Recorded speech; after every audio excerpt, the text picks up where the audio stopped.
നിങ്ങളുടെ സ്വന്തം പ്രിറ്റേമീസ് ആണ്. എല്ലാവരും അടിപൊളിയായിട്ടിരിക്കുന്നല്ലോ അല്ലെ. അപ്പൊ സിലബസ് മാറ്റം എന്ന് പറയുന്നത് വലിയൊരു ടെൻഷൻ തന്നെയാണെന്ന് നിങ്ങൾ ആലോചിക്കുന്നുണ്ടാവും. പക്ഷെ എന്താണ് നമ്മുടെ സിലബസ് എന്നും എന്താണ് നമ്മുടെ ടെക്സ്റ്റിൽ നമ്മൾ ബയോളജിനെ ഫോക്കസ് ചെയ്ത് പഠിക്കുന്നത് എന്നും കംപ്ലീറ്റ് ആയിട്ട് നിങ്ങൾക്ക് പറഞ്ഞു തരാനാണ് മിസ് ഇന്ന് വന്നിട്ടുള്ളത്. അപ്പൊ നിങ്ങൾക്ക് എല്ലാവർക്കും എന്തുണ്ടാകും? വലിയൊരു ടെൻഷൻ ഉണ്ടോ? ടെൻഷൻ ഉണ്ടാവില്ലേ? യെസ്, എങ്ങനെയാണ് എവിടെ നിന്നാണ് പഠിക്കേണ്ടത് എന്നൊന്നൊരു ഐഡിയ നിങ്ങൾക്ക് കിട്ടിയിട്ടുണ്ടാവില്ല. പക്ഷെ അതൊക്കെ മിസ് എന്ത് ചെയ്യാം, അടിപൊളിയായിട്ട് പറഞ്ഞു തരുന്നതാണ്. അപ്പോൾ ആദ്യം നിങ്ങൾ മനസ്സിലാക്കേണ്ട ഒരു കാര്യം എന്ന് പറയുന്നത് നമ്മുടെ സിലബസ് എന്ന് പറയുന്നത് എന്താണ്, എന്തൊക്കെ മാറ്റങ്ങളാണ് നമ്മുടെ സിലബസിൽ വന്നിട്ടുള്ളത് എന്നാണ്. അപ്പൊ ക്ലാസ് 9 ബയോളജിന്റെ കേസിലുള്ള ഡീറ്റെയിൽ ആയിട്ടുള്ള കാര്യമാണ് മിസ് ഈ ഒരു വീഡിയോയിൽ പറഞ്ഞു തരാൻ പോകുന്നത്. എല്ലാവരും എന്ത് ചെയ്യുക, കംപ്ലീറ്റ് ആയിട്ട് ശ്രദ്ധിക്കുക. മാത്രമല്ല എന്ത് ചെയ്യുക, ഈ ഒരു വീഡിയോ നിങ്ങൾ ലൈക്ക് ചെയ്യുക, മാക്സിമം നിങ്ങളുടെ ഫ്രണ്ട്സിലേക്കും നിങ്ങളുടെ ക്ലാസ് ഗ്രൂപ്പിലേക്കും ഒക്കെ ഷെയർ ചെയ്യുക. വളരെ ഇൻഫോർമേറ്റീവ് ആയിട്ടുള്ള വീഡിയോ ആണ് ഇതെന്ന് പറയുന്നത് കേട്ടോ. ഇനി അത് മാത്രമല്ല, ഇതിന് ഡീറ്റെയിൽഡ് ലൈവ് ക്ലാസ്സും സെഷൻസും ഒക്കെ എന്ത് ചെയ്യുന്നുണ്ട്, നമ്മുടെ നിഞ്ച ബാച്ചില് ആപ്പിലൂടെ നമ്മൾ പ്രൊവൈഡ് ചെയ്യുന്നുണ്ട്. സോ അപ്പൊ കുട്ടികൾ എന്ത് ചെയ്യുക, എത്രയും പെട്ടെന്ന് തന്നെ നമ്മുടെ നിഞ്ച ബാച്ചിലേക്ക് ജോയിൻ ചെയ്യാനും കൂടെ ഓർക്കുക. കാരണം ഇതിലെ ഡീറ്റെയിൽ ലൈവ് ക്ലാസ്സസ് ഒക്കെയാണ്. സിലബസ് മാറേണ്ട എല്ലാ പ്രശ്നങ്ങളും നിങ്ങൾക്ക് മാറി കിട്ടുന്നതാണ്. ഓക്കെ, അങ്ങനെയാണെങ്കിൽ നമുക്ക് നമ്മുടെ സിലബസിലേക്ക് നോക്കാം. നമ്മുടെ ഒന്നാമത്തെ ടെക്സ്റ്റ് ബുക്കിൽ, അതായത് പാർട്ട് 1 ടെക്സ്റ്റ് ബുക്കിൽ നമുക്ക് 3 ചാപ്റ്റർ ആണ് ഉള്ളത്.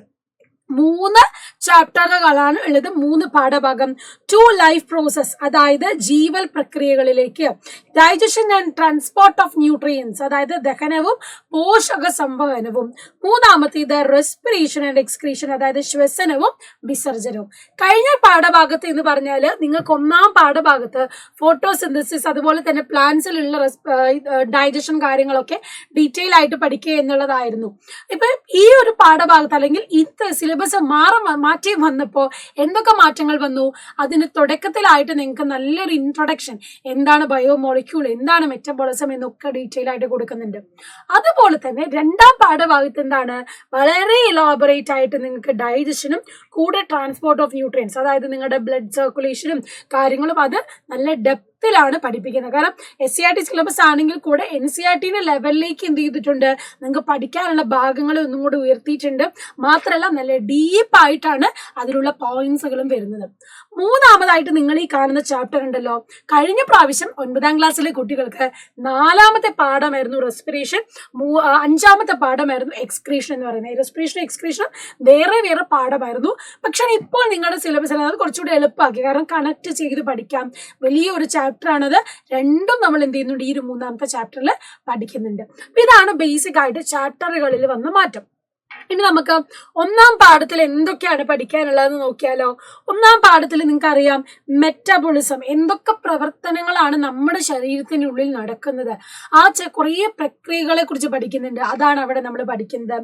ഇന്റേണൽ എൻവയോൺമെന്റ് ആൻഡ് ഹോമിയോസ്റ്റാസിസ്, അതായത് നമ്മുടെ ബോഡിന്റെ ഉള്ളിൽ നടക്കുന്ന കാര്യങ്ങളും പുറമേക്കുള്ള ആ ട്രാൻസ്പോർട്ടേഷൻ അല്ലെങ്കിൽ ആ ഒരു കണക്ഷൻ എങ്ങനെ വരുന്നു, എങ്ങനെ നമ്മുടെ ബോഡിയിലെ ആ ഒരു സമസ്ഥിതി പരിപാലനം നടക്കുന്നു, ഹോമിയോസ്റ്റാസിസ് എങ്ങനെ മെയിൻറ്റെയിൻ ചെയ്യുന്നു, ഇതൊക്കെ എന്ത് ചെയ്യുന്നു നമ്മളിവിടെ ക്ലിയർ ആയിട്ട് പഠിക്കുന്നുണ്ട്.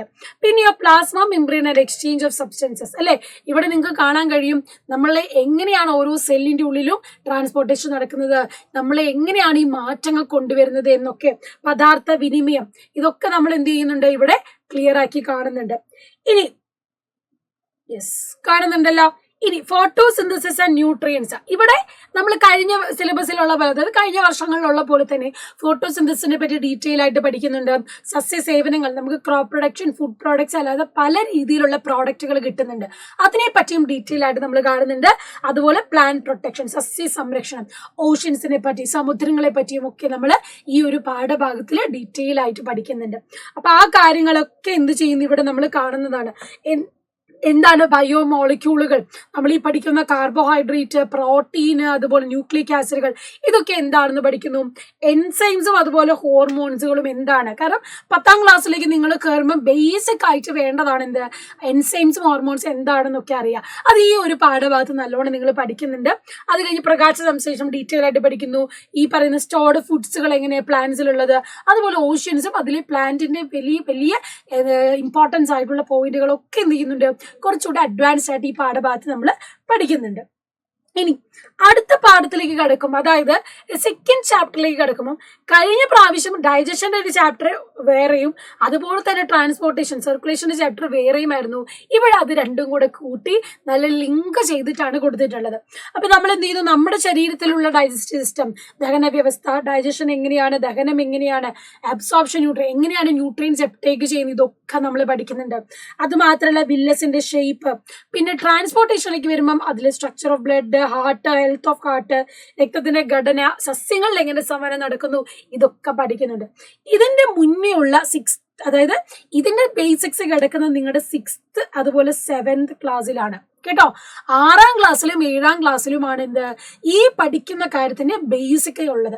അപ്പൊ നിങ്ങൾക്ക് 6ാം ക്ലാസ്സിലെയും 7ാം ക്ലാസ്സിലും നിങ്ങളുടെ അനിയന്മാരും അനിയത്തിമാരൊക്കെ ഉണ്ടെങ്കിൽ അവരുടെ ടെക്സ്റ്റ് ബുക്ക് ഒന്ന് വാങ്ങിയിട്ട് നിങ്ങളൊന്ന് നോക്കിയാൽ ഇത് നിങ്ങൾക്ക് റിവൈൻഡ് ചെയ്തെടുക്കാൻ വളരെയധികം ഹെൽപ്ഫുൾ ആയിരിക്കും. അതിന്റെ ഒരു തുടർച്ചയും കൂടെ കണക്ട് ചെയ്തിട്ടാണ് ഈ പാഠഭാഗത്തിൽ വരുന്നത്. ഓക്കെ, ഇനി 3ാം പാഠം റെസ്പിറേറ്ററി സിസ്റ്റം എക്സ്ക്രീഷൻ. വലിയൊരു ചാപ്റ്റർ ആണ്, കാരണം 2 വലിയ ചാപ്റ്ററുകൾ കൂട്ടി യോജിപ്പിച്ചിട്ടാണ് ഈ ഒരു സിലബസിൽ മാറ്റം വന്നിട്ടുള്ളത്. അതുകൊണ്ട് തന്നെ നമുക്ക് എന്തുണ്ട്, നമ്മുടെ ലങ്സിനെ പറ്റിയും അതുപോലെ തന്നെ എങ്ങനെയാണ് റെസ്പിറേഷൻ നടക്കുന്നത്, അതിലെ പ്രോസസ്സുകൾ, മനുഷ്യന്റെ വ്യവസ്ഥയിലെ ഭാഗങ്ങളും കാര്യങ്ങളും പഠിക്കുന്നുണ്ട്.